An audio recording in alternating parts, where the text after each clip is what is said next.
Bon, ben voilà. Salut tout le monde. Désolée pour le retard. Je suis en retard de peut-être 5 minutes, je crois, sur le timing annoncé. Je m'en excuse du coup. Quelques petits problèmes logistiques. Voilà, je vous fais voir ce qui m'entoure. J'étais déjà là il y a un mois de cela, non, 3 semaines je crois bien. Voilà.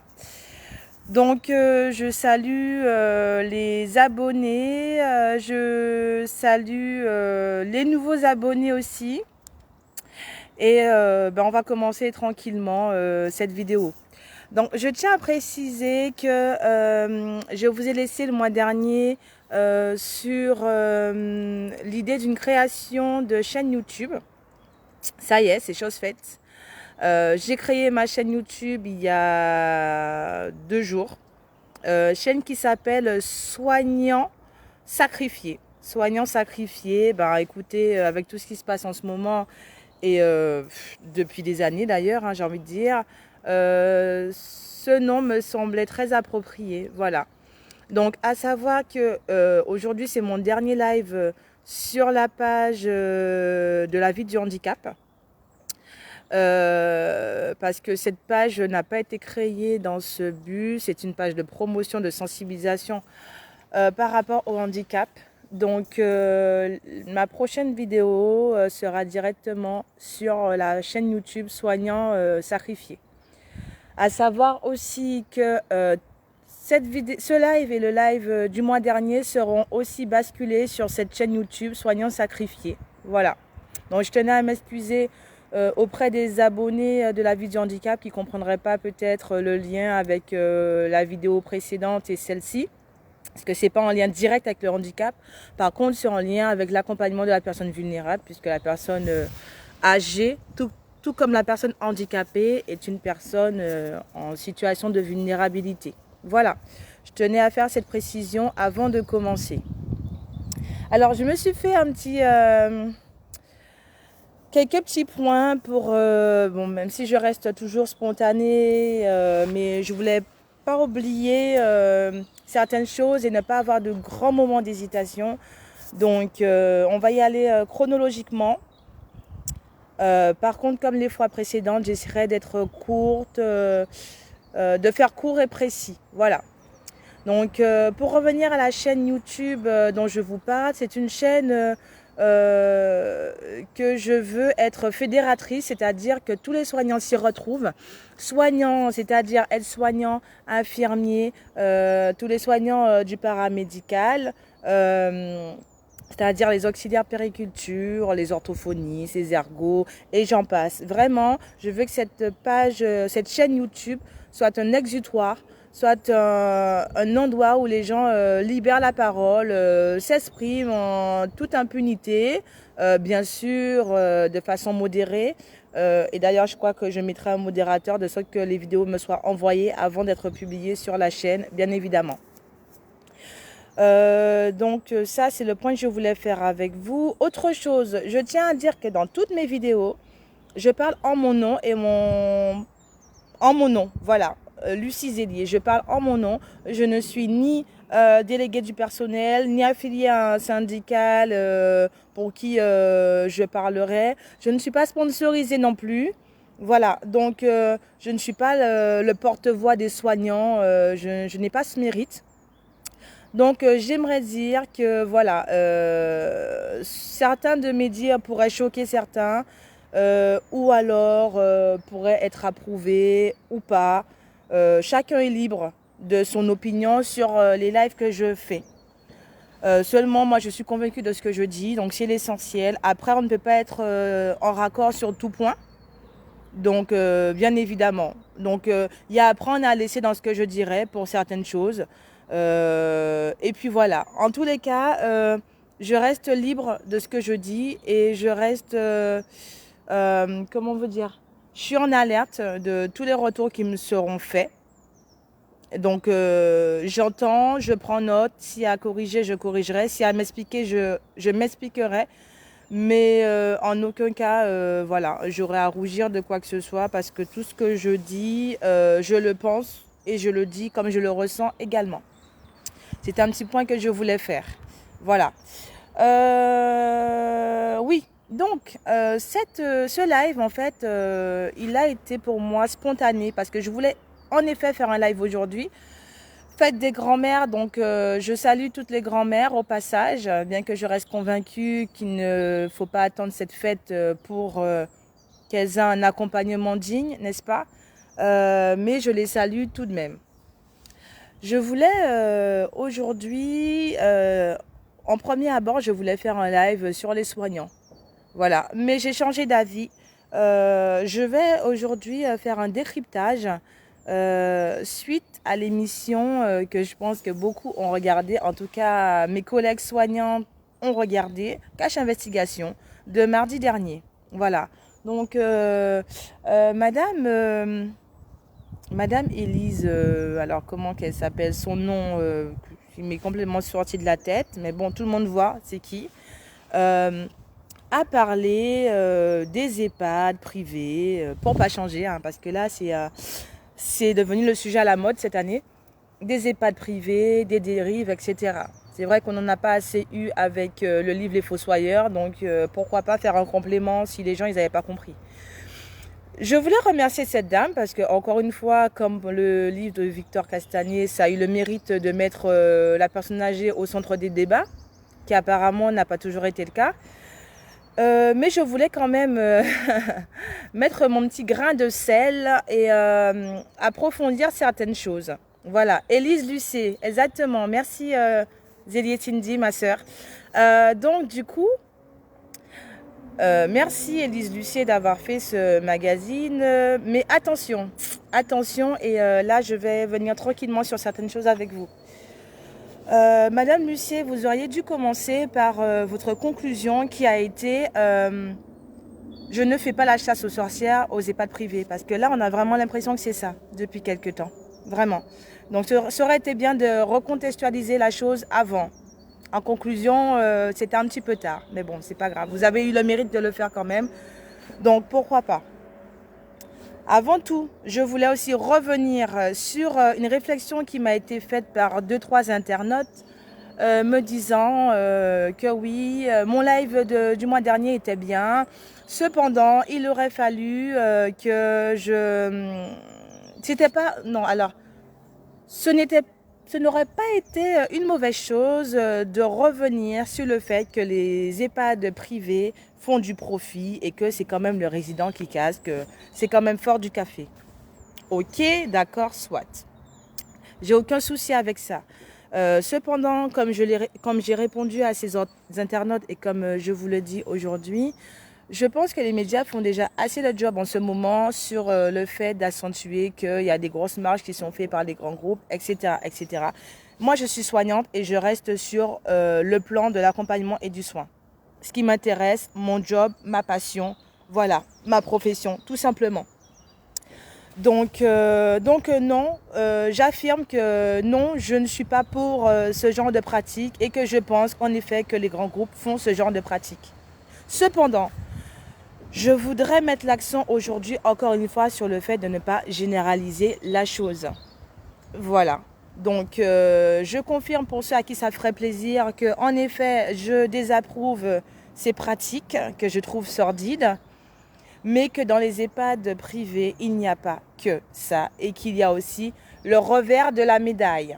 Vous voyez, dans les choses, il y a recto, verso. Ah bah c'est ça. Vous, le côté financier, on va dire que c'est le verso qui est déplorable, qui a gerbé, tout ce que vous voulez. Mais moi, ce qui m'intéresse, c'est l'autre face, l'autre côté dont on parle, mais très brièvement parce que ça fait pas le buzz.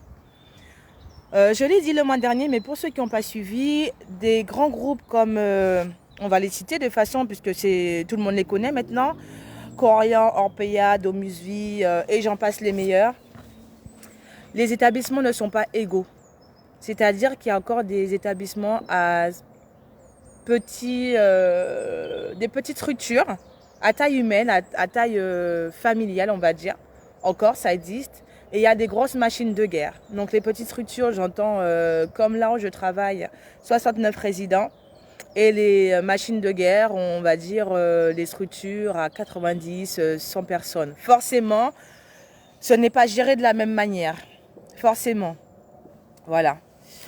Donc, ben moi, écoutez, je vais vous parler un peu de ma structure, hein, parce que ce serait bien aussi que les gens ils aient des vraies références, c'est-à-dire de personnes qui travaillent sur le terrain, mais en live, pas seulement des choses qui sont rapportées. Donc du coup, petite structure, 69 résidents, 7 soignants. Donc pour le moment, ratio quand même de par mes 10 années d'expérience, ratio quand même qui reste raisonnable. 69 pour 7, avec des GIR, donc c'est-à-dire des dépendances différentes. Et voilà. Sachant que, comme l'a souligné Madame Lucet dans son reportage, les ratios, en ce qui concerne l'accompagnement de la personne âgée, donc en EHPAD, n'ont pas été déterminés. On ne sait toujours pas combien de personnes, combien de soignants qu'il faut réellement pour encadrer un nombre de résidents. Donc voilà. D'autre part, chose qui est faite en crèche, je tiens à le rappeler. Donc au moment, il faudra peut-être mettre aussi cet élément sur la table. D'autre part, donc ça, 7 soignants, 69 résidents. Aujourd'hui, c'est la fête des grands-mères. Figurez-vous que ces grands-mères ont reçu des roses ce matin. Et oui, et c'est pas dû à l'émission Cache Investigation, puisque c'était déjà programmé depuis à l'avance. Je tiens à le souligner. Les croûtons ne seront pas supprimés ce soir à la soupe, comme on a pu voir dans le reportage.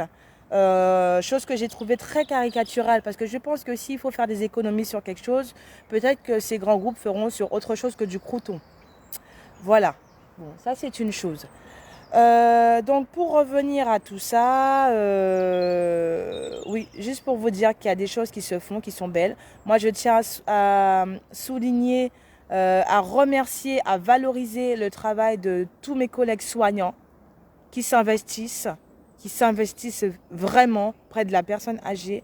Je tiens à saluer le travail de notre animateur, Frédéric, qui s'investit énormément aussi, qui est même là le week-end, chose qu'on ne trouve pas dans tous les EHPAD, même dans le public, un animateur le week-end. Ça, c'est une chose. Donc ça, c'était pour Madame Lucet. Je reviendrai sur certains petits détails que j'ai pu voir lors de ce fameux reportage. Mais ça, c'était pour Madame Lucet. J'ai un autre message pour Madame la PDG du groupe. Parce qu'en fait, c'est une chose qui a vraiment bouleversé mes collègues, qui les a profondément choqués. Moi, je n'avais pas regardé l'émission en plein et du coup, je me suis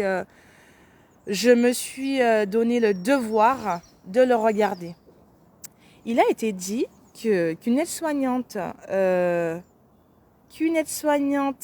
débutante touche 2300 €. Cette chose a été mentionnée 2 fois quand même, 2 fois.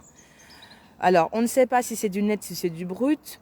Partant du principe que ce serait du brut, si on retire 400 € dessus, ça fait quand même 1900 €. Donc 1900 € net pour une aide-soignante débutante. Alors je tiens à préciser et à dire à cette dame qu'il va falloir qu'elle revoie ses calculs. J'ai ramené ma fiche de paie. Je ne sais pas si vous voyez du coup, voilà. Donc ma fiche de paie, il est indiqué dessus 2151 €. Sachant que s'il y a 2 vacations dedans, dont 10 heures majorées à 25%, sachant que j'ai 10 ans d'expérience, donc en aucun cas on retombe sur le calcul qui a été fait par cette dame en disant que les aides-soignantes sont à 2300 € en débutant. C'est complètement faux, c'est absurde et c'est incroyable de mentir comme ça en plein live aux téléspectateurs. Voilà, donc je tiens à préciser ça aux gens qui penseraient qu'on est très largement récompensé par le travail qu'on fournit. Ça, c'est un point que je voulais souligner.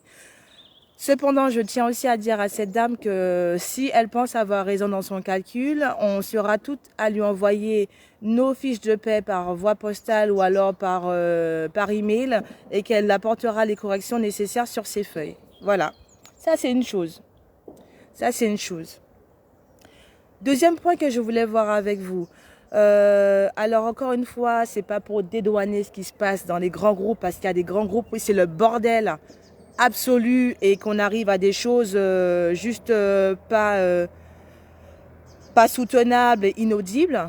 Mais je tiens quand même à préciser que lors de ce reportage, nous étions en pleine période Covid. Période Covid qui a quand même duré 2 ans. Période Covid où on a eu énormément de personnel soignant qui ont été, comment vous dire, qui ont été touchés tout simplement, et donc un plus fort taux d'absentéisme qu'à la normale, parce qu'on sait très bien que la profession en elle-même, on est quand même assez victime d'absentéisme, d'arrêt maladie, de congé mat, de congé parental. Enfin, je vous passe des meilleurs. Donc cette personne, cette équipe de tournage tourne en plein Covid. Et alors là, on s'étonne de voir une infirmière intérimaire, seule pour je sais pas combien de résidents. D'accord, on est en période de Covid. Donc j'ai envie de dire, on fait avec les moyens qu'on a à ce moment-là.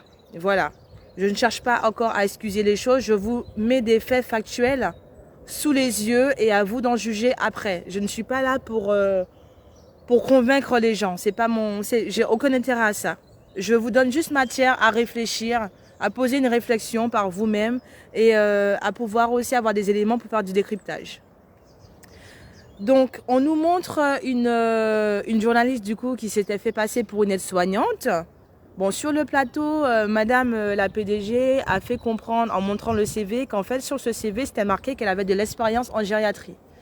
Madame Lucier dit le contraire, que ça n'avait pas été mentionné. Donc là, je prends parti pour aucune. Bon, en imaginant que ça n'avait pas été mentionné, bon, ce n'est pas une excuse, mais encore une fois, on a un peu de Covid. Donc les personnes, ils prennent ce qu'ils ont sur la main. C'est triste à dire, mais c'est comme ça. Voilà. Si on a 100 résidents à s'en occuper, on a 5 soignants, c'est pas possible. Donc si on peut en avoir un 6e, même s'il n'est pas soignant et qu'il n'a pas de grande expérience, on le prend quand même. Ça, c'est dans la politique et dans la vision de ce groupe-là à ce moment-là. Voilà. Vaut mieux quelque chose que rien du tout. Pourquoi pas? Je ne sais pas. Si on s'en tient à la version de la PDG, cette personne avait fait mention sur son CV qu'elle avait de l'expérience en gériatrie à domicile, plutôt, par une structure, mais à domicile. Donc, on considère du coup qu'elle doit être certainement AVS. Je ne sais pas si c'était mentionné sur son CV. Si elle est AVS, en fait, il n'y a rien, il n'y a aucune loi qui interdit. Au contraire, je crois même qu'il y a une réglementation qui permet que des AVS soient faisant fonction d'aide-soignants. Et c'est monnaie courante dans les EHPAD, que ce soit, encore une fois, dans le privé, que ce soit dans le public. Ça, c'est une deuxième chose. Alors, ça, c'est des petites choses, des petites informations qui m'ont sauté aux yeux, bien sûr, avec la déformation professionnelle, et dont je vous fais mention. Autre chose qui a pu choquer, que les personnes âgées aient une douche par semaine. Alors, comme j'expliquais à ma sœur, les personnes âgées qu'on a en structure, la plupart du temps, ils arrivent tard. Donc, ils ont quand même un certain âge. La plupart, 80-90 ans. Comment vous dire que sur 10 résidents, lors de l'annonce de la douche, ils sont à 5-6 à ne pas sauter au plafond. Ces personnes, à leur époque, n'étaient pas habituées avec les douches. C'était la toilette. C'était une petite toilette de chat, c'était quelque chose de rapide. Et c'est pas parce qu'il n'a pas l'appellation de douche que ça veut dire que c'est rebutant ou alors que l'hygiène n'est pas faite. Voilà. Je veux que les gens aient ça à leur esprit. Quelle représentation qu'on a des choses en fait? Est-ce qu'on fait les choses pour satisfaire la personne qu'on accompagne ou est-ce qu'on fait les choses pour satisfaire les demandes des familles? Ça, c'est une question qu'on peut se poser. Voilà. Ma génération, la génération peut-être de nos parents, eux, on leur annonce ça comme programmation. Là, ils sauteront au plafond pour dire non, c'est pas normal. Moi, j'en veux plus. C'est parce que c'est d'autres habitudes de vie. Il y a quand même à l'entrée d'un résident dans une structure ce qu'on appelle recueil de données, ce qu'on appelle projet de vie personnalisé. C'est pas juste des mots pour faire joli, c'est-à-dire qu'on recueille quand même les habitudes de vie de la personne, ses envies, ses intérêts, ses aspirations, et qu'on les met au centre de l'accompagnement qu'on fait de cette personne. Mais c'est au centre de l'accompagnement de cette personne et pas de la personne qui l'entoure. Voilà, je tenais à préciser ça aussi.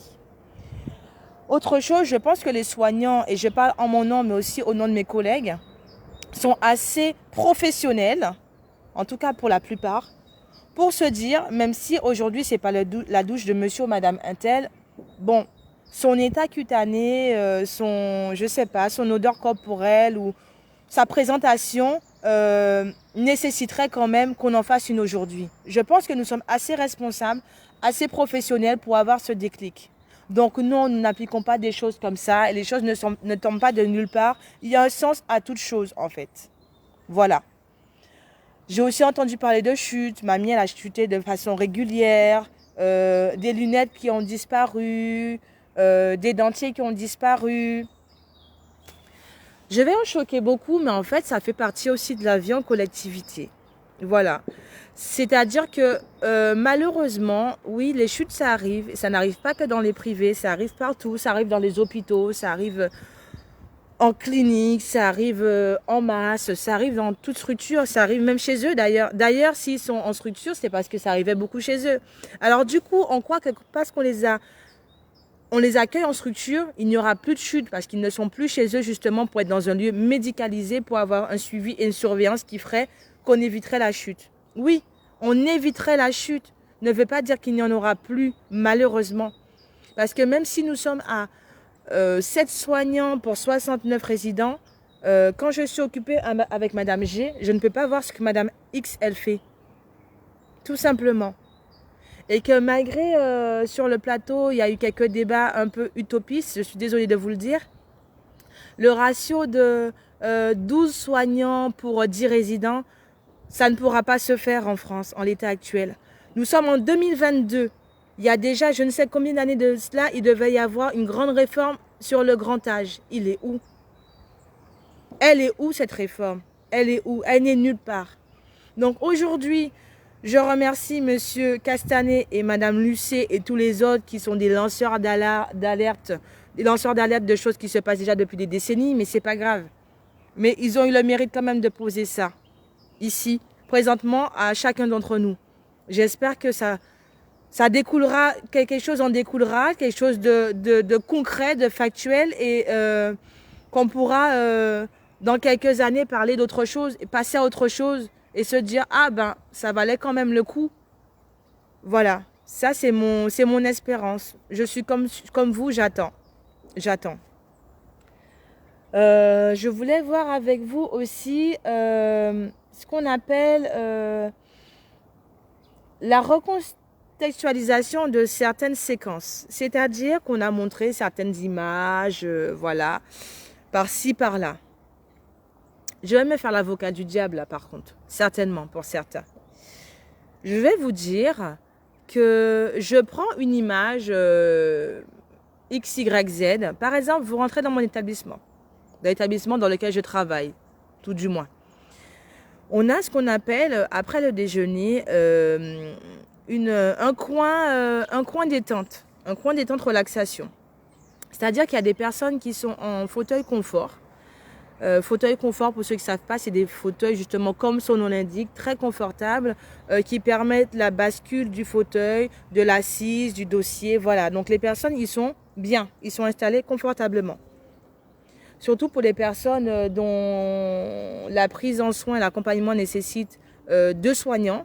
Parce que oui, on a aussi des personnes qui nécessitent la présence de 2 soignants. Et c'est fait. C'est fait. Je parle en mon nom pour l'établissement dans lequel je suis et pour d'autres établissements dont j'ai fréquenté. C'est fait. Donc ces personnes ne sont pas systématiquement mis en sieste, mais ils sont installés confortablement dans leur fauteuil confort et nous avons créé un petit espace détente. Donc ces personnes sont dans un petit coin du salon, confortablement installées, rideaux tirés, donc ça fait une petite pénombre, excusez-moi, et avec en fond sonore une petite mélodie. Donc, soit une musique classique ou alors une musique de relaxation. Tout ça pour vous dire qu'en fait, ces personnes sont installées là dans leur fauteuil en pénombre. Moi, j'arrive, je suis Madame Lucet ou peu importe, Monsieur Castanet ou voilà. J'arrive avec ma caméra cachée et je vous filme ça, cette scène. Vous penserez quoi? Qu'est-ce que vous penserez? Oh là là, les personnes, ils sont comme ça dans un fauteuil, il n'y a personne qui les surveille. En plus, il fait noir, ils sont laissés comme ça, on aura déjà un mouroir. Voilà. Voilà quand j'appelle recontextualiser les séquences images, recontextualiser les choses. Donc, on ne connaît ni les tenants ni les aboutissants. Par contre, on se sent éligible à faire des remarques sur cela. Pourquoi? Pourquoi ne pas essayer d'aller au contact à ce moment-là d'un soignant? Parce que forcément, dans la maison, il y a un soignant quand même, je pense. Et demander, mais pourquoi ces personnes sont là? Qu'est-ce qui se passe? C'est quoi le but recherché? Tout simplement. Voilà. Comme ça, on évite les quiproquos et puis on évite les polémiques inutiles surtout. Parce que nous soignants, là je parle au nom d'énormément de mes collègues, nous soignants, nous sommes fatigués. Nous sommes fatigués des polémiques inutiles en fait. Clairement. Encore une fois, je reste sur l'aspect du soin. Je ne suis pas sur l'aspect financier dont j'ai parlé au début et dont je ne ferai pas l'apologie ni quoi que ce soit, ni de débat dessus parce que ce n'est pas une chose que je maîtrise et je n'ai pas encore lu le livre de M. Castanet que je commanderai sous peu. Voilà, donc je reste sur l'accompagnement et le soin. Nous avons l'impression depuis quelques temps que voilà, il y a de plus en plus d'amalgames. Nous recevons des familles qui des fois sont beaucoup dans la demande, mais plus que l'accoutumée, et que nous savons qu'il y a un lien entre ce livre, ces reportages et leurs demandes. Parce qu'auparavant, il n'y avait aucune remarque qui était faite, et depuis quelques temps, mes collègues et moi avons remarqué ce phénomène, et ça nous épuise. Clairement, ça nous épuise. Voilà. Parce qu'on se dit, ces personnes sont dans l'attente de quelque chose ou cherchent quelque chose qui n'est pas justifié, qui n'est pas fondé. Et c'est triste en fait, c'est vraiment triste et c'est vraiment dommageable. Voilà. Moi, ma victoire et ma récompense, c'est que quand c'est les résidents et leur retour. Je vous donnerai un exemple concret. Ce matin, j'accompagne une dame lors de sa préparation, tout bonnement. Et je suis avec elle et elle me dit, je ne sais plus comment, on a parlé brièvement de ce qui se passe. Et elle me dit, bah, écoutez, moi je suis satisfaite.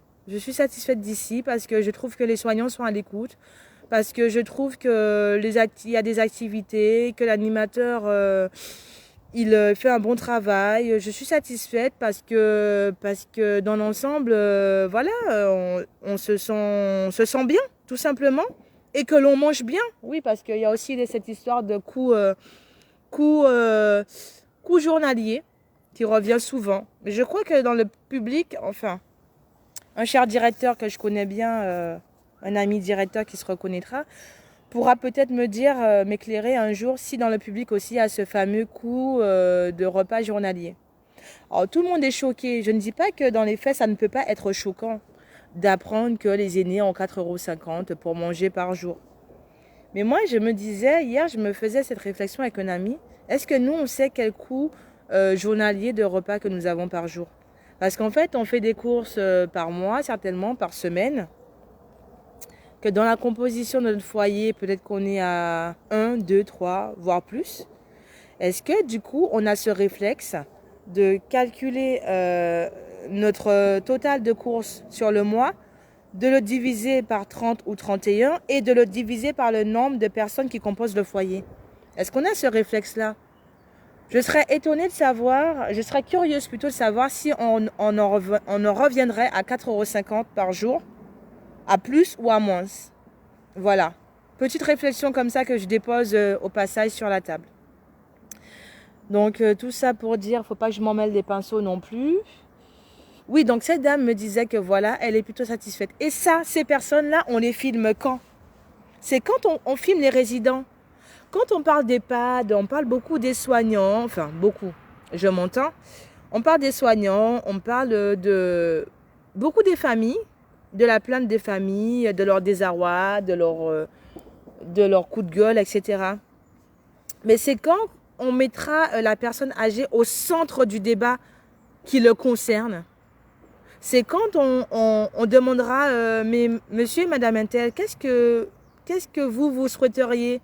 Comment vous envisagez la vie en EHPAD, etc., etc. On veut faire des réformes, mais en fait, on ne va pas vers la personne qui est concernée par cette réforme.